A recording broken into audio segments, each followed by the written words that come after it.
up, though? We live? We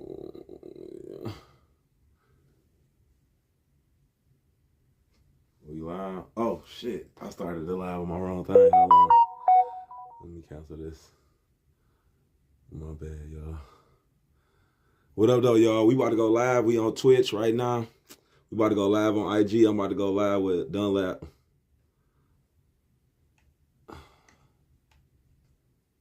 I gotta discard this one. I was on the wrong page. Alright.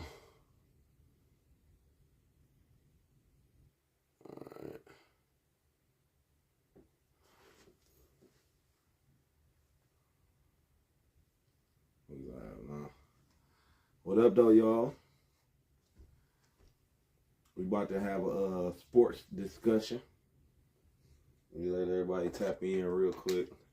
Who want to tap in? I think my Zoom is maybe a little bit. What up, though? Okay. My baby, get in here. Get my boy Dunlap in here. Cam, what up, though? Sam, what up?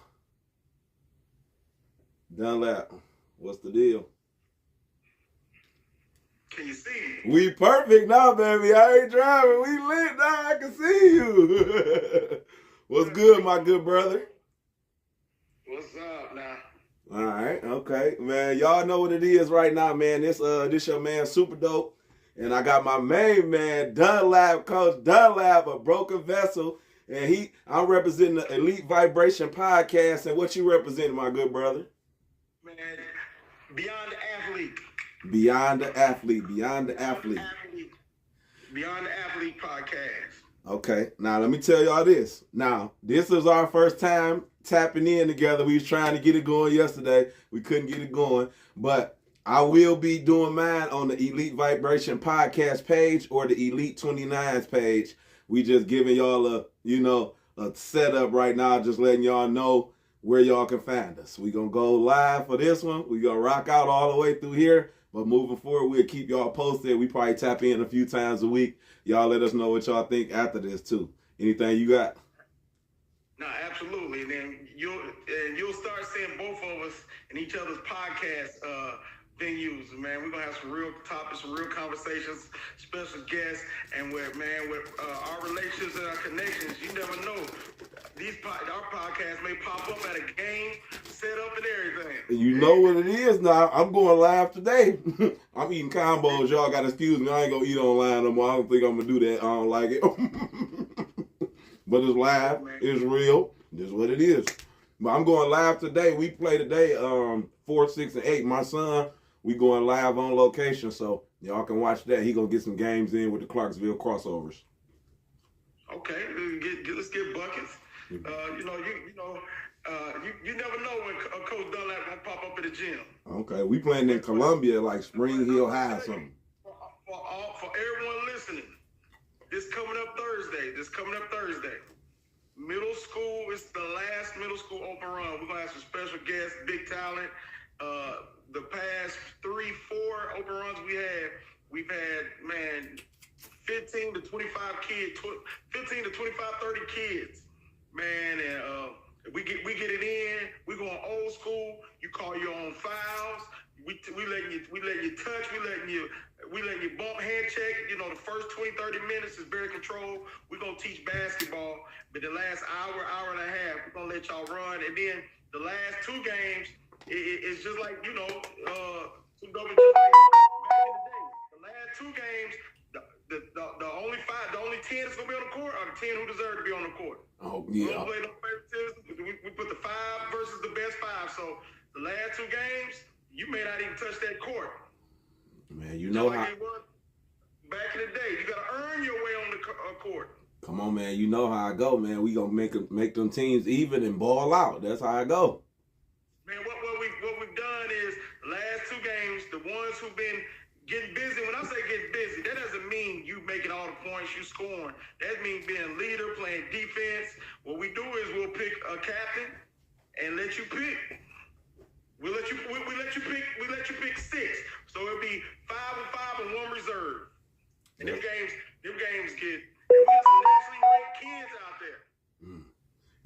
baby Ed just texted me too. He might tap in with us. Yeah, I just it's Sunday, Ezel Harden. Tomorrow, Ezel Harden.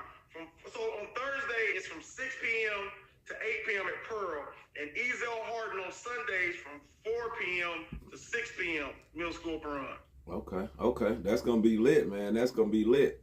And all right, man. Let's get right into it, man. This is really a sports discussion about just athletes and different things. So my first thing I want to ask you is, how do you feel about AAU basketball versus school ball? Like, what's the difference there for you? Man, for me, considering, here in Nashville, our middle school West Side, West End, we just won the city championship. Got cheated out the state championship, but it's all good. Man, what? Yeah, we got cheated, but we ain't gonna talk about that. But one of the biggest differences is most of your middle school, and it's just the truth.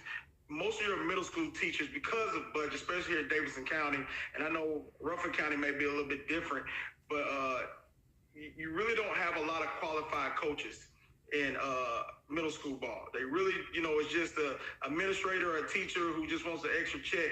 And, and honestly, in all due respect, they may be very, very good with kids, but they really don't know X's and O's. And you get a lot of YouTube coaches and a lot of, coaches who really don't understand the game of basketball. And honestly, they may have even played, but they really don't understand how to coach and don't understand the attitudes and, how to put people in places. So you don't get a high quality of coaching. What were you gonna say? No, go ahead. I just wanted to touch on that because there's a lot of guys that play basketball at certain levels, and I don't think guys understand that you can have played and be immersed in it to the fullest, but you can still not have knowledge or the ability to explain to these kids what they need to do, or explain or be able to just know what to do on a basketball court from the outside looking in. It's different when you in it. You might can do all the moves in the world, but being able to show somebody X's and O's, that's a whole different talent. That's a whole different playing field. Well, let me put it like this. The reason, so I played college football, but I played high school basketball and played at a very high level AAU basketball coming up. Made it to the Nationals, to Disney World, played against Kwame Brown and Disney. And people can argue with me, but facts are facts. It's very hard for me to even if you played and think you're a coach, most of the successful coaches that played are point guards. Okay. Because they know how to communicate, they know how to put people in places, and they know how to lead. You look at Isaiah Thomas. Of course, Steve Nash didn't have a great, but you look at Isaiah Thomas was a good coach. You look at Mark Jason Jackson. Kidd, Mark Jackson. Good coaches, point guards. So when you're a forward or a center or a wing or something and you want to coach, usually the ball's not always in your hand. You don't know how to structure and get people in the right places. Like Michael Jordan. You see, Steve Kerr is a winning coach, but Michael Jordan is not a great GM because it was all on him. So he didn't really understand how to function and put people in places. So just because you played doesn't mean necessarily you were the leader and knew how to get people in places and knew how to communicate properly to people. So it doesn't necessarily mean that you're a good coach. Come on now, and it'd be the taller guys, that'd be the power forwards, like you said, the centers and stuff. You not seeing it from a point guard perspective. Me, I hooped. I played more basketball probably than anybody in the world. Maybe not at the NBA or college and all that, but man, I played so much basketball. I'm 44 years old, man. I know this game, so I can explain. I see where a guy should be, who should be cutting, which guy should be on the wing. So if I set up a play, a 5-out, I can tell which guy to go to which spot on the court and not just go anywhere and run. No, you hit on the nail head. Most point guards are undersized. They're not usually the most athletic. And so we had to have a different special skill to stay on the court. So we had to be aggressive defenders. We have to really be great. Get players involved. Tell people when to cut and all that. You got to be able to do all that. Ed, what up, baby? No, we my man Ed, I see tap in. But and usually, like you said, you just hit on the nail head. We've had to get people involved because I came up in the days, and some of the young people don't know. I came up in the days of UConn, Khalid El-Amin. Come on, Khalid, my baby, short, stubby boy. And let's be truthful. If you didn't have handles like Isaiah Thomas or Kyrie Irving, you probably had against a good defender. You probably, as a guard, had a good 5 dribbles at that. Or they taking that. It was one cut. It was a go. But then you got some coaches who are 6'4", 6'5", 6'6", who would just dunk over everybody and I played basketball for all my life. Because I'm tall. Not because you skilled, because you tall. Because God gave you a gift. So, yeah. Nah, I get that. Now, we got chat. I see y'all asking some few questions in here. We'll have a segment where we answer a few questions that I see. A couple kids asked a few questions, so we will answer a few questions. All right, so I think we pretty much touched on that enough. You know what I mean? Do you got anything that you want to tap into besides that AAU versus the school ball? So let me ask you a question. The difference, I think AAU coaches, you at the high level. I was fortunate enough this year to coach on the EYBL Nike circuit this year. Okay. Very high level. The previous years, I've been to Ballin' on the Beach. I've been to your coast to coast tournaments. I've been to your top tournaments. And one thing I truly learned is when you get to the high skill level of your Puma circuits, your Adidas circuits, your Under Nike Armour, circuits, yeah. You got coaches who know basketball. Can bust your zone up immediately. Soon as they see your defense, they done train their guys exactly what to go into. Well, let me hit on this, and I see we also got my man Coach Bell in the building. Bell, what up, my baby? What's going on? Coach Ed, let me answer this. The biggest difference between AU basketball and school ball is a high level of true AAU basketball and summer basketball, high level coaching. They know how to adjust quickly. They can see something and they can call a timeout. They know how to utilize their timeouts. They know how to adjust. They understand the weak side. They understand the weak matchups. They understand offense, defense. They understand when to press, not when to press. So they understand adjustments. So to answer your question, the biggest difference because most middle school, and here's the sad part about it, middle school get these kids 3 or 4 days a week. AU basketball gets them once or twice, so you have to be very intentional when you're practicing AU basketball, and you have to be very intentional when you because you only got 3 or 4 games a weekend, so you have to be very intentional and have a game plan. Most middle school, let's be honest, most middle school coaches don't have a game plan. They'll run a 2-3 zone against a team who have nothing but shooters. And man, now let me tap into that, because I'm not gonna lie. Somebody told me, a coach told me, he said a 2-3 is to take away the 3-point shooting, and a 3-2 is the take away the inside. I said, man, I think you got it backwards, but I'm gonna leave it there. I ain't gonna go into who it is or nothing like that. But that's when I knew, at that moment, I knew you really didn't know what you was doing. So I'll be involved with teams my sons play on and stuff like that. I'll be involved so I know what to tell my son after. And let me tap right back in. Go ahead. Go ahead. And then I want to say one thing. He's totally wrong. A 2-3 zone. You do not play a 2-3 zone against it. And for all you coaches, let me explain to you. Please. If you run a 2-3 zone against me, and I had one of the best shooters, not only in Tennessee but in the country, named Owen Cook. I had another great shooter named Cannon from Kentucky. You put a 2-3 zone, and I had another great shooter, Braylon Cole, and I coached 7th, 8th graders. You put a 2-3 zone on me, and I'm gonna give them a little nugget. I will overload that side and shoot the heck out of you. And just live with the results, if it go in or not. But I'm gonna get clean looks, that's the goal of a coach, is to get an open shot. 2 seconds into the shot clock, 20 seconds into the shot clock. The goal of basketball is to get a wide open, clean look. Whether it be 1 pass, 2 pass, 5 pass, immediate, the guy to take the defender, whatever. But now let me tap into this. I want to say one thing about that school ball versus AAU. Like you said, it is the coaching, but it's also about these coaches have to watch film. These coaches have to understand, and the reason they're watching film. You shouldn't be watching film just to see what the player done bad. You should be also watching film to see what plays are working.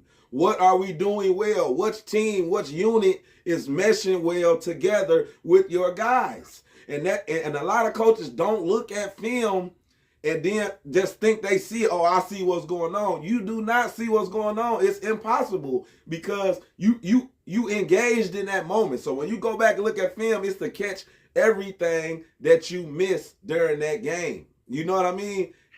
Go ahead. I see you got something. Yeah, so let me give you let me put, as they say, let me give some strong foundation to what you just said. Okay. This year in the first session of the EYBL in Memphis, we went 4-0, upset 3 top ranked teams. And let me tell you how I coach and how I run my team.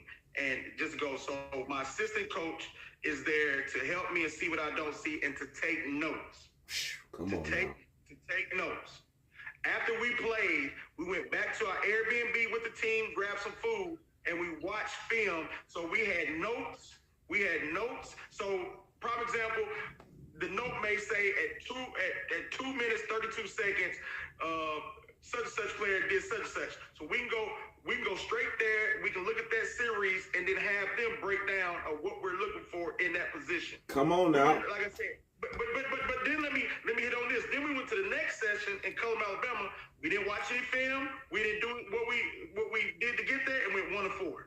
And that's just the way of it. And when I film, I clip it. 37 clips, 40 every dead ball I'm clipping, so you can go straight to what you need. And I do this, and even if I'm not the coach, but I do this for coaches teams that my son plays on. So if any coaches be wanting this film, or I'll be like, you want to look at this film, and some take it, some don't. But you see the results when you do versus when you don't. And me and my son, we locked in on film forever, bro. So it's not no surprise when he do certain things out there. You know what I'm saying? He understand what's going on in the game and placement and spots on the floor, how to be, when to be.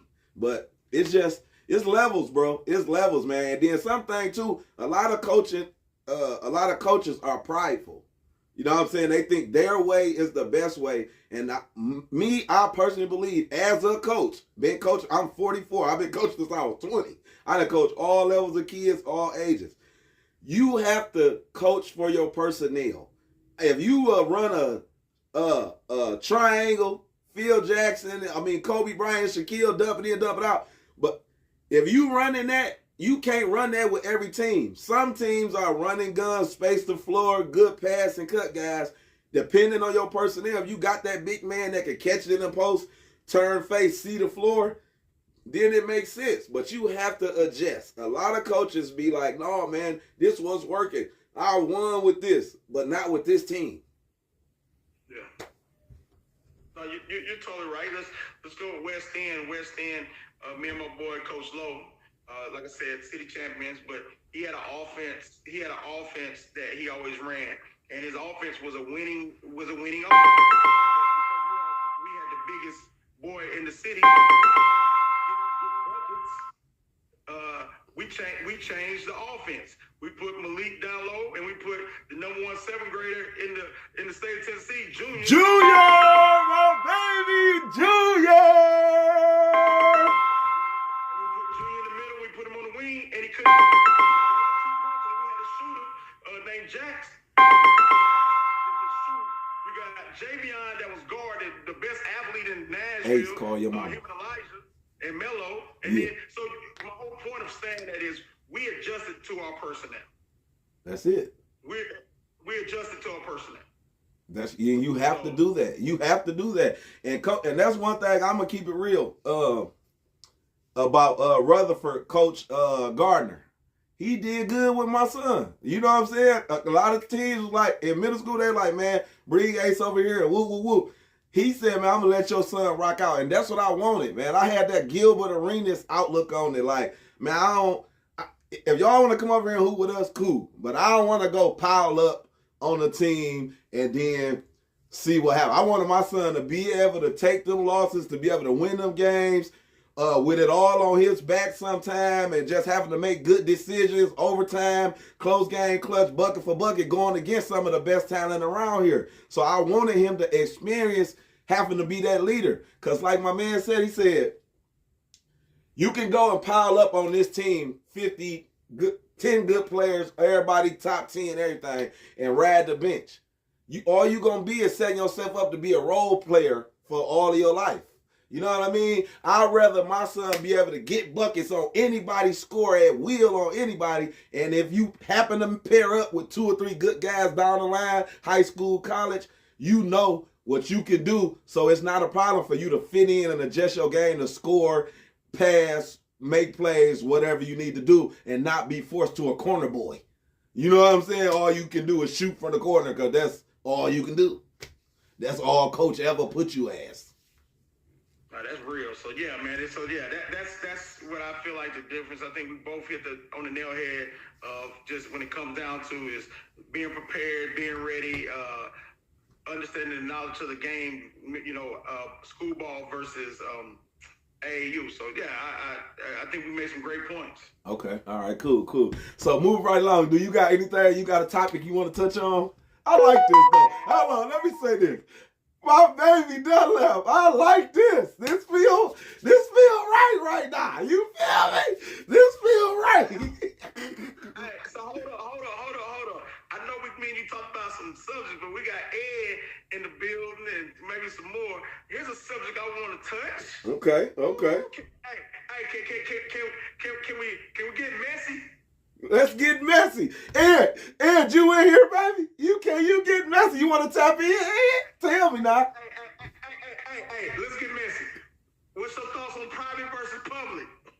Oh, Lord have mercy. Lord, let's tap Ed in here since he is a coach. Come on, Ed, get in the building. Ed, join it. Ask to join. Ask to request to join. I think 3 of us can get here at a time. Ed, if you in here, request. So, hey, we'll save, if Ed requests, we'll save that question when Ed get in the building. Okay, yeah, we can do that. Oh, he said private. Oh, look at Bell. Bell said private all day. He say private all day. Bell, why do you say private? You want to tap in, Bell? Tap in. Request to be in it. We can get up to 4 people in here. Request to be in here, Bell. If you can. Metro ball and high school over. What you got on that? It just all depends. I don't say it's over because what it is, if you have a culture, here's the thing about private school. Private schools have culture that may not fit a kid. And if that kid doesn't fit into that culture, and the coach doesn't understand the talent of that kid, then that's where Metro comes in. Yeah. So, like I said, I don't know. I don't think coaching is better. I don't know. Absolutely, I can't agree with you on that, Bill. Coaching is not better. Coach is not better. They may have players that. But I wouldn't say coaching is better. I know some good, there were some good coaches like Coach Crutch, and now it's Fitz. He was at White Creek. He was a darn good coach. Yeah. He was a darn good coach. If you would have given him that JP2 team or given him that good passer team, state championship all day. Nah. You think they would have beat the PCA boys? No, but see, that's the thing is, PCA had nothing to do with coaching. That was the skit? You got 3 of the top players, you got 3 of the top players in the country.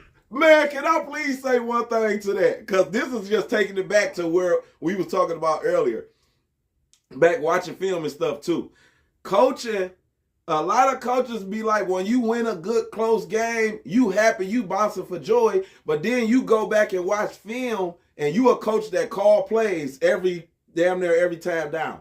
But when you look at all the score, all the buckets from the game, none of it come out of your play sets. None of it. Not one. I'm talking about nothing that you call we scored out of. How are you still even attempting to run these certain sets? That's crazy. I seen that happen with your boy from Father Ryan, the big 6'8" guy. I go to the Father Ryan game. If you would have put that young man in a metro and let him do run and gun, he would have averaged 25 and 15, 30 and 15. Easy. But it was pass the ball 3-4 times, go. It wasn't conducive to his game. Come on now, Like, you wasting that the time. biggest boy on the court. So no, I wouldn't say that private. I wouldn't say that private is always the answer. Education wise, okay, Yeah. salute. Smaller class size, more detail. Yeah. I give you this example. I don't know everything. I just know just a little. If you would have put Arden and your son on any basketball team in the next 3 to 4 years, private Ace. public.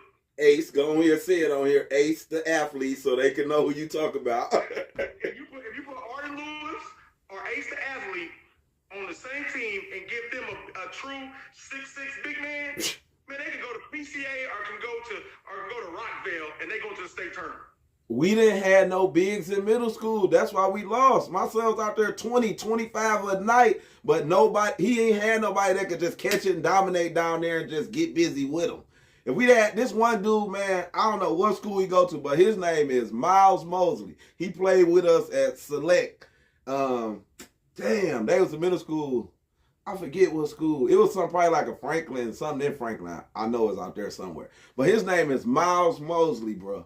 He is cold. If Ace would have had him, we'd have been bucking. You feel me? We would have battled anybody. But next year, we going to see what everybody do. That's why.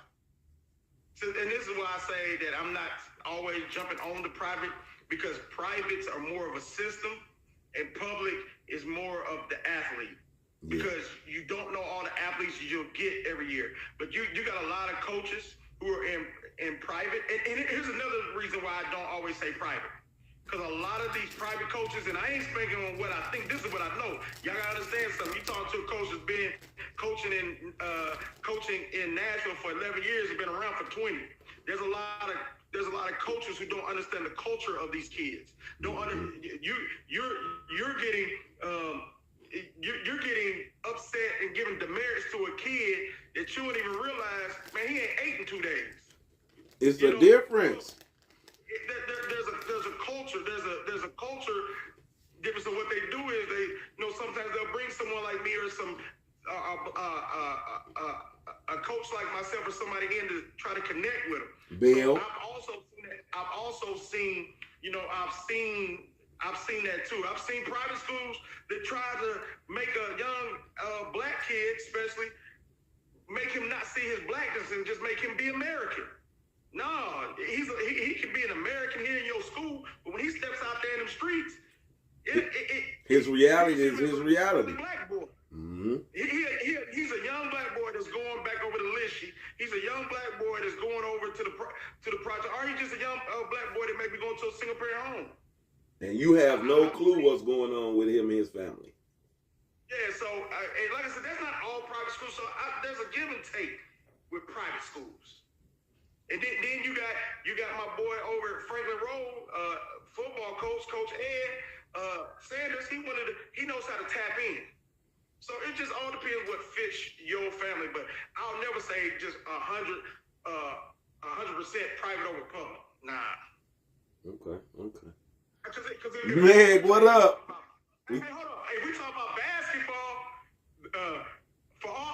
From what I know in the last 8 years, there's only been one private school player who's gone to the league, and he ain't even from Nashville. That's Darius Garland.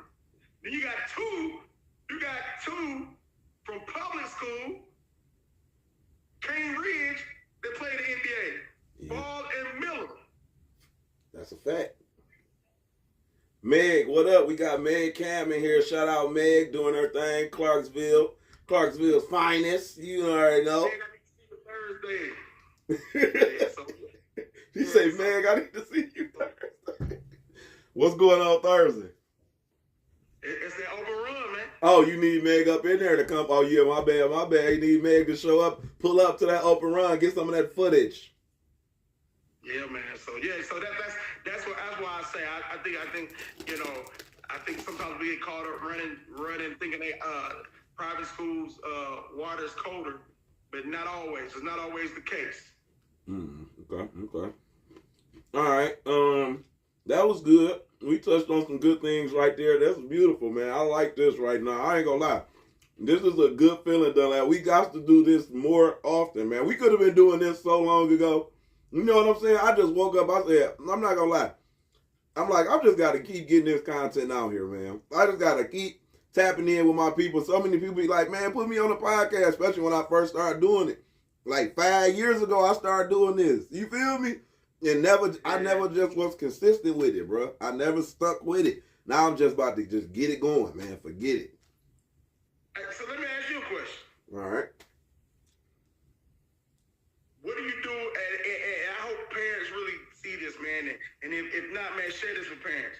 What do you do? What do you do as a parent when you got a kid that vibes with the team, but the coach ain't that good? Okay. What do you do as the parent or the kid?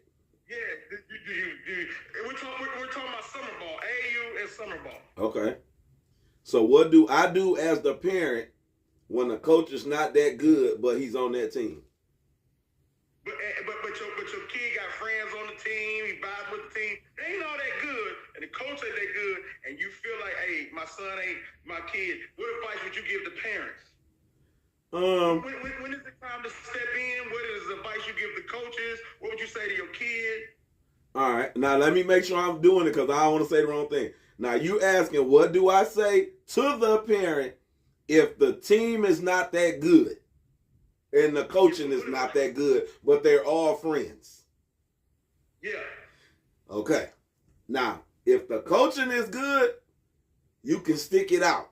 It's worth sticking it out because we can build, we can get better, we can work on things if the coaches are receptive to learning different ways of practicing. Because a lot of times when teams are not that good, it's because of the practice habits. A lot of coaches go to practice and they three-man weaving and dribble drills and all of that stuff.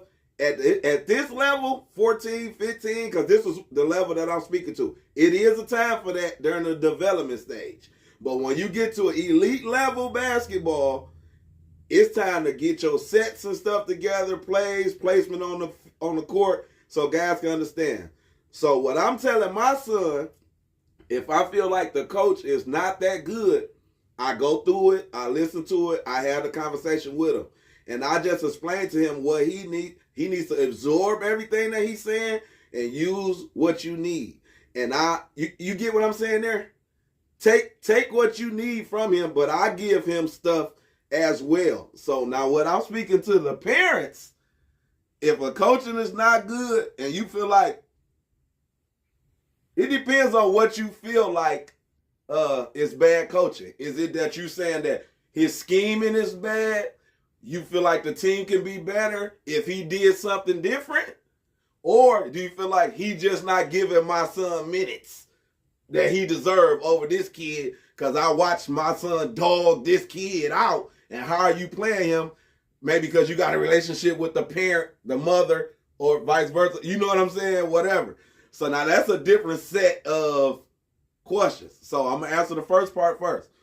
If you feel like the team could be better if the coaching scheme was different, you tell your son, play your game, young king, focus on what you need to focus on, be aggressive at all times, and you still want to run the sets and try to possibly have a conversation. If you have basketball knowledge as a parent, try to have a conversation with that coach and just to the side. Don't put them out on blast in front of everybody. Try to have a personal conversation with that coach and explain to him what you think that could possibly work and help us better. If he accepts that, try to adjust whatever, move forward with him, see what you can do to get better. If he just shuts out what you're saying and continues to lose and continues to put you in situations where you just can't win because of this play scheme, take your kid and get out of there.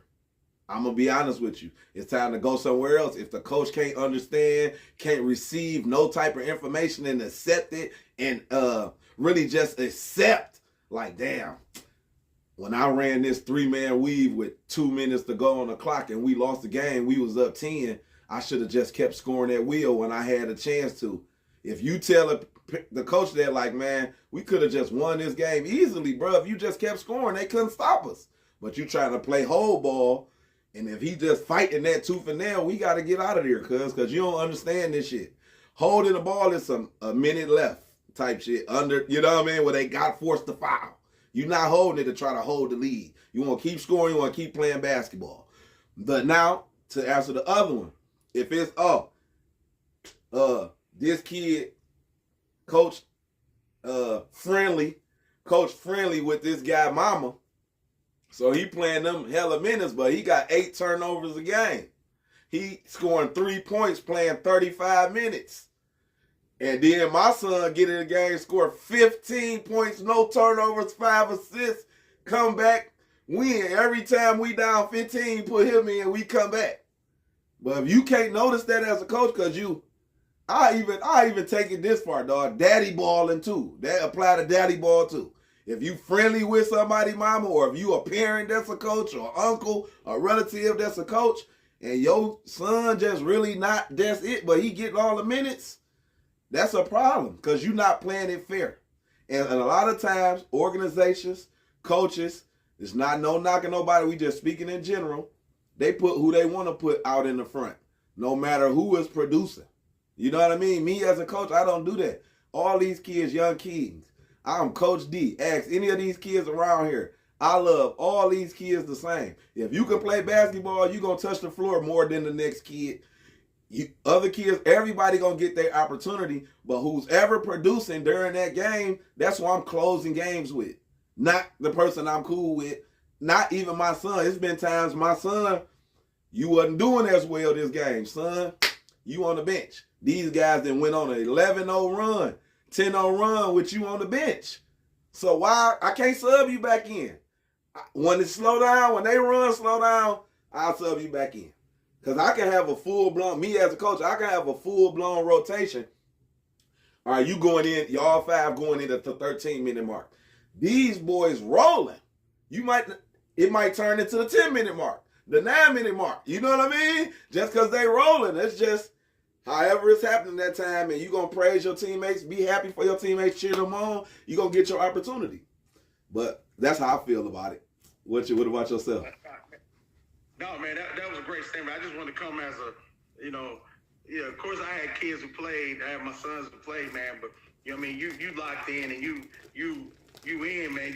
You really in it. So, I mean, I know a lot of parents, they need that advice, man, because you get a lot of parents, that really don't know basketball and they really don't understand it.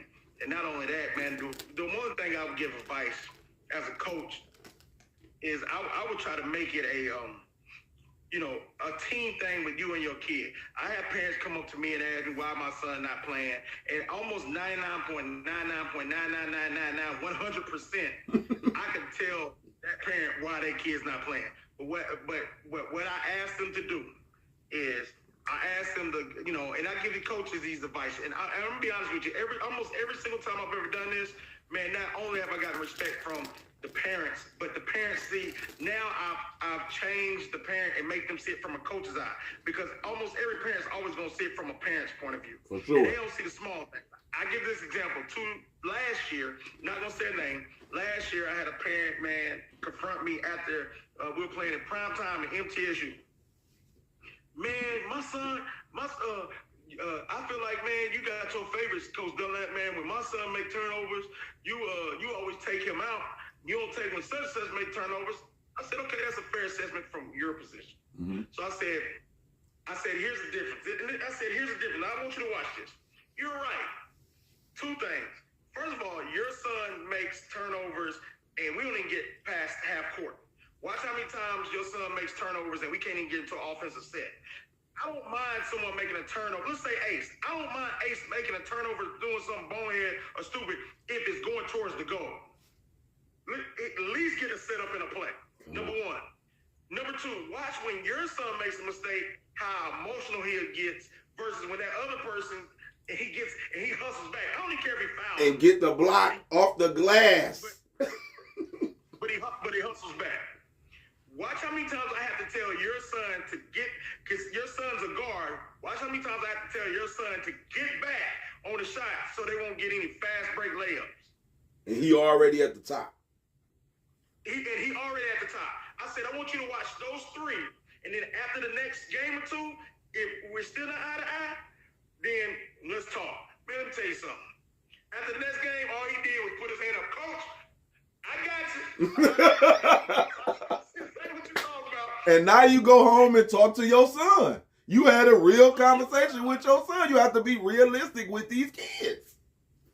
Yeah, you gotta be realistic, and you gotta realize a lot of parents don't understand the small details of basketball. Like I'm not looking at scoring. I'm looking at, you know, or I add this.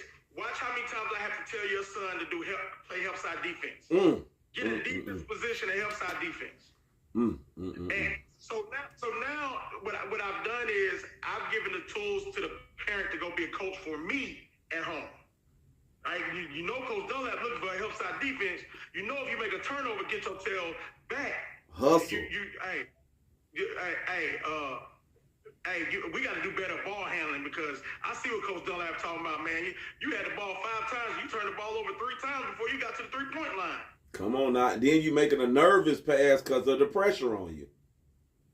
So you know, at this level, like your son plays, Ed and others, Coach Bell, at this level, I'm not, and I don't mean this in no disrespect.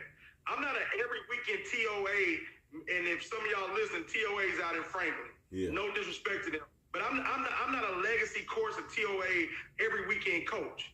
Man, I'm coaching on circuits. I'm coaching at high level. All out of town hooping. We everywhere playing basketball. Texas, Florida, Alabama. We all over. People spending money. So man, I don't have time to keep your kid in for him to get it right. When I got another guard or another center or something on his bench, we'll talk. We'll do film study, and you better adjust and get it right the next game. But see, so, not. But you don't also teach that's life lessons too. I mean, at work, you don't get that many times to mess up. You get 2 to 3 to 4 times before they write you up and get you out and replace you. Come on now, because it's a whole line of guys. But let's speak to that though. How do you feel about elite teams, elite level team, the highest level teams in organizations, just putting anybody on the team because they will pay? Because when I grew up, man, when you played on the best team around, they had to invite you. You had to really try out and really make the team. You know what I mean? So if you are out there doing exactly what you said, turning the ball over 3 out of 5 times, you can't hit an open jump shot. You can't finish with your left or your right if you're left-handed. How are you making this elite team? Just because you can pay? How do you feel about that? And having to coach that. And having to coach that if it's not your organization. First of all, they just putting a lead on everything, man. Come on, man. Come on, man. Come on, man. Everybody ain't elite. Hey, man, let me tell you something. And I want every coach to understand this. I've been fortunate enough and blessed to have some great kids who trust me, parents who trust me. And yeah, for the past 4 or 5 years, 8 years, I've had some of elite players and elite parents. With that being said, if I play you and I see that you got a lead on your jersey, and I realize you're not elite, I promise you I'm gonna try to put 100 on that board to show you the difference between elite versus where your team is. Come on, man. So that's where I start with that. I take it personal for the time and energy and effort and the training that my kids put in versus some of you put elite and you charge $1,500, $2,000, $3,000 just because you say elite, and you over here robbing these parents because you telling people, man, I got this, man. Yeah, we on the Puma circuit. We playing in Gatlinburg. You're not on the Puma circuit. You're not. And let me explain this to people. So what a lot of organizations and organizers do, first of all, a lot of organizations and organizers do is they may just slap that name on their Puma or Adidas, or they definitely don't do Nike, but Puma or Adidas or Under Armour, they'll just put that on there. And you never had none of the circuit play or nothing. Yeah. Second of all, what I advise parents to do is just because you're playing out of town doesn't mean you're playing at an elite tournament. Come on now. Number three, I always ask parents, hey, be educated. Like, this is how you know you're at a true circuit tournament. If you walk in that gym and you see that shoe brand plastered all over the walls, the big hanging flags from the top. You see the banners, you see the posters, you see Puma, you see Adidas, you see Nike. Oh, you at a tournament. Hold on. I got a nice question in here. Hold on, let me see what this is. Oh yeah, he say, but top elite programs be getting knocked off by small or independent programs too. And that's a fact, my good brother. That is a fact. Well, here's the thing is, it goes back to, so let's go back to that, Bill.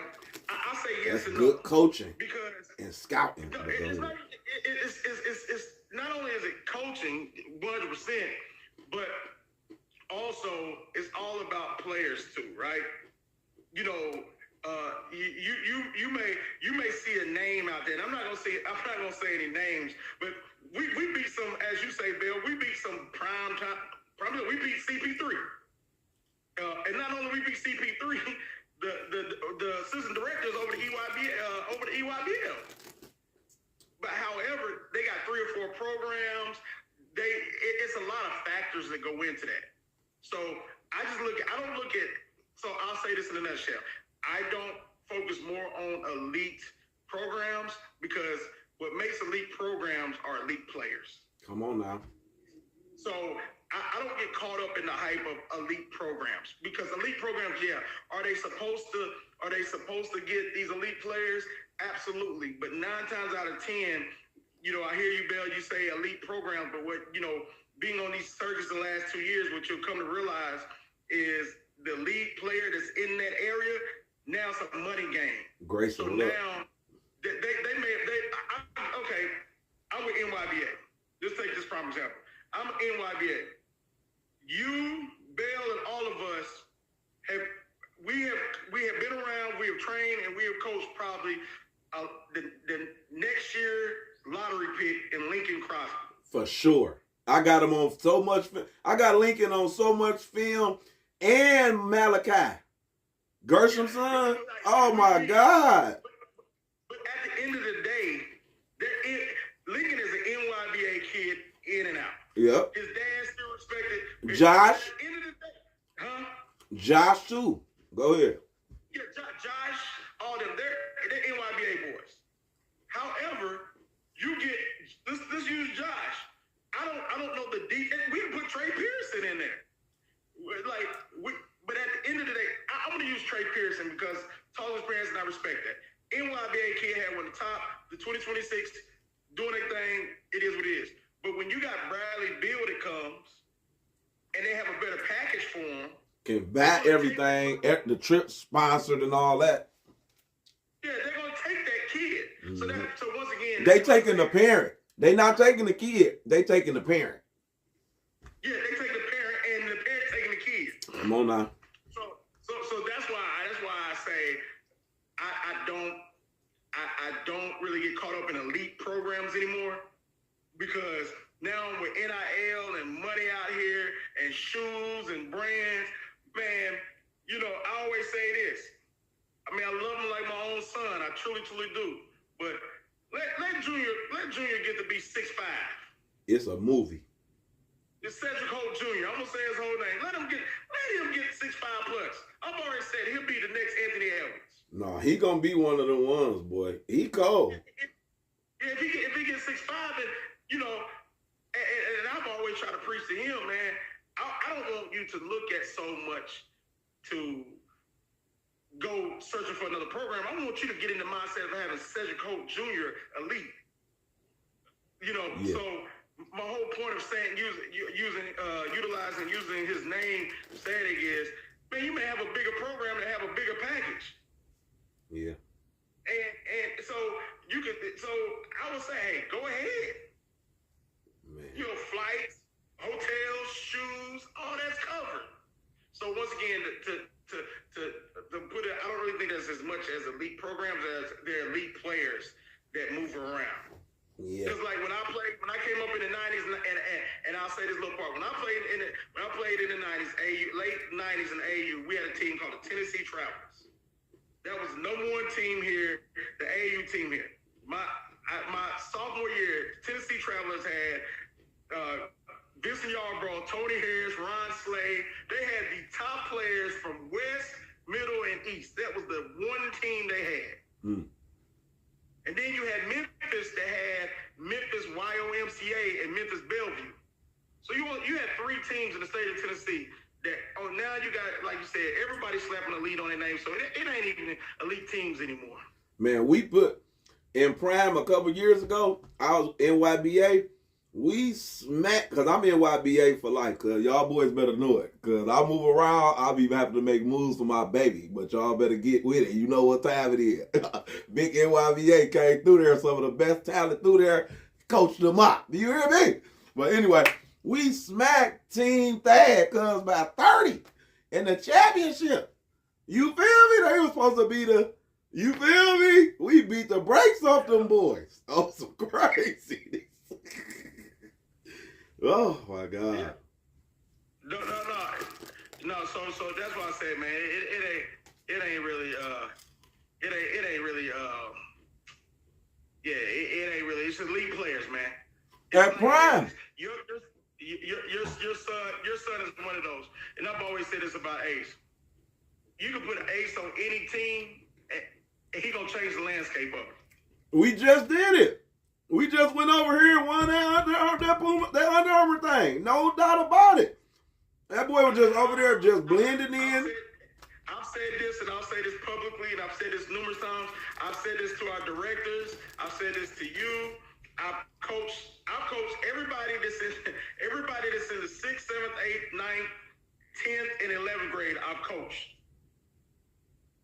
Ace is probably the top 3 true TRUE, true PG1. Point guard 1. He's probably the top 3. You got other players who can run point. They're good, but they'll turn into a shooting guard. They'll turn into a slash guard. They'll turn into everything else. But Ace has always been the tournament that I got to coach Ace, and I've seen him around. Ace is, I'm going to get everybody else involved, and then I'm going to get mine. But if I got to get mine, I can go do it right then, like immediately, and he understand that. So I understand. I done been with coaches, man, other teams. It's crazy that you saying that, and you really deep into this basketball. You see it, you understand it. I watch coaches, man, take my son off the ball and put another guy on the ball and say it's about getting everybody involved. Then we go back and look at the film over 4 games this weekend. The guy you talking about, so much IQ and all that, he got 7 assists. My son got 15 assists. But you thinking you seeing something you ain't seeing.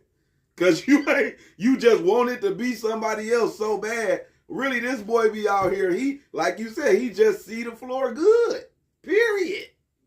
Yeah, Ace is, there's a couple of people, like Trey Pearson is a true point guard 1.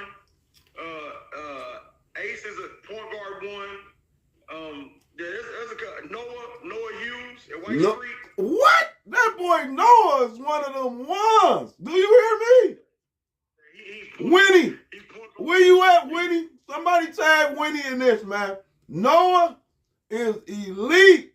You hear me? I always felt like that, though. When he was behind XYZ, I'm like, what is y'all looking at? This boy can go. Yeah, Noah's always been one of my favorite players. I've coached him when I was at Knowledge Academy. He's always been one of my favorite players. Like Noah do it. Noah will get you a good. Noah and Aces here in Middle Tennessee, like they games. Noah get you a good 12 assists and 8 points, and you wouldn't even know it. And you thought you seen something else, but it was just so smooth and not out of control. You think you looking at something you ain't really looking at. It was just happening, and you ain't even paying it no attention. But that comes from watching film, though, bro, for sure. Absolutely. So, yeah, man, this is a good talk, man. This is great, bro. This is enlightening right here. I promise you. We got to continue to do this, man. So, we probably been rapping for about a good hour, huh? Yeah, so, hey, look, we got to do a part. This is doing part 2. Yeah, we about to wrap it up, y'all. Hey, thanks to everybody that tapped in, man. Elite Vibration Podcast. Beyond the Athlete, my main man Dunlap, man, he really tapped into school ball. I'm looking at 2 cameras right here. He really tapped in. Hey, y'all too, hold on. Follow me on Twitch, Super Dope Life. Follow us on Instagram, the Elite Vibration Podcast. On YouTube, Elite Vibration Podcast. And lock in, tap in, man. I can't wait to be on here talking about some thanks for the 150 gifted chat.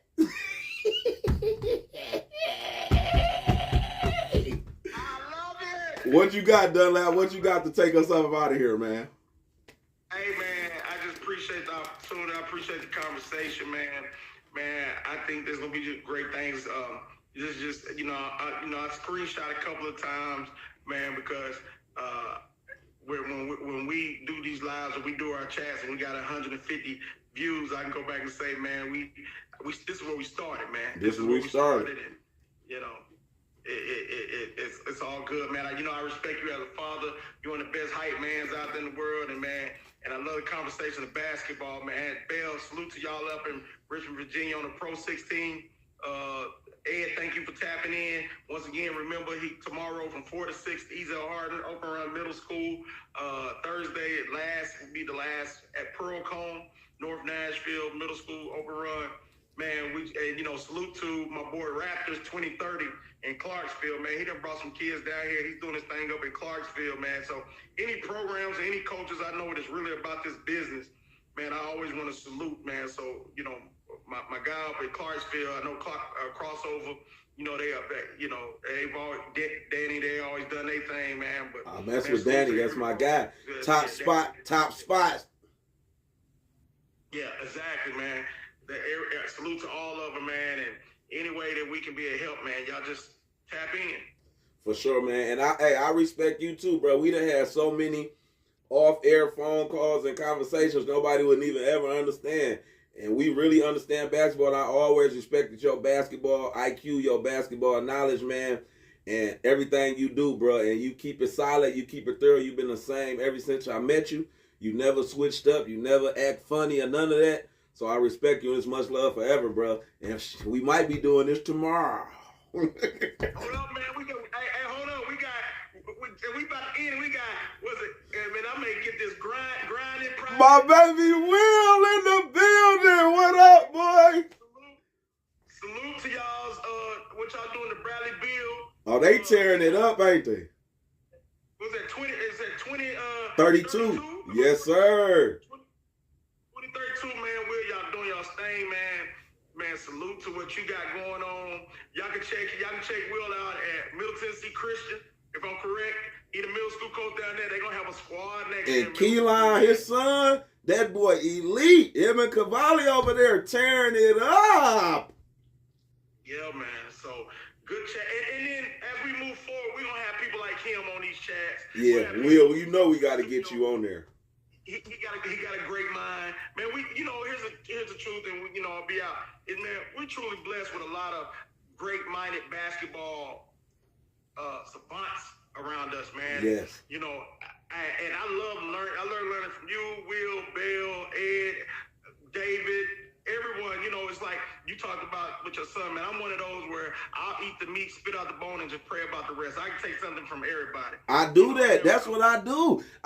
Will, Jamal, Ed, I done been in all y'all training and drills. I take what I need. I take it, use it, filtered into me and my son workouts. 100%. Will, boy, he know I done told him.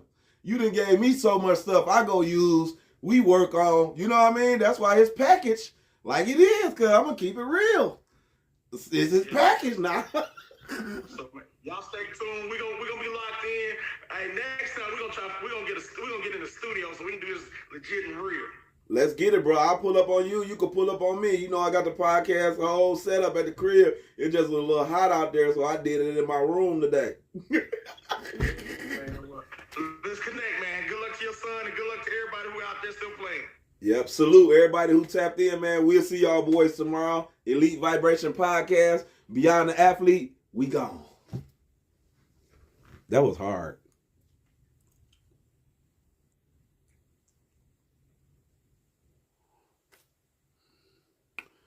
If y'all follow me on Twitch, man, y'all know what time it is. B Ward, what up? My baby B, what's the deal, boy? You already know what's up, man. We serious about this.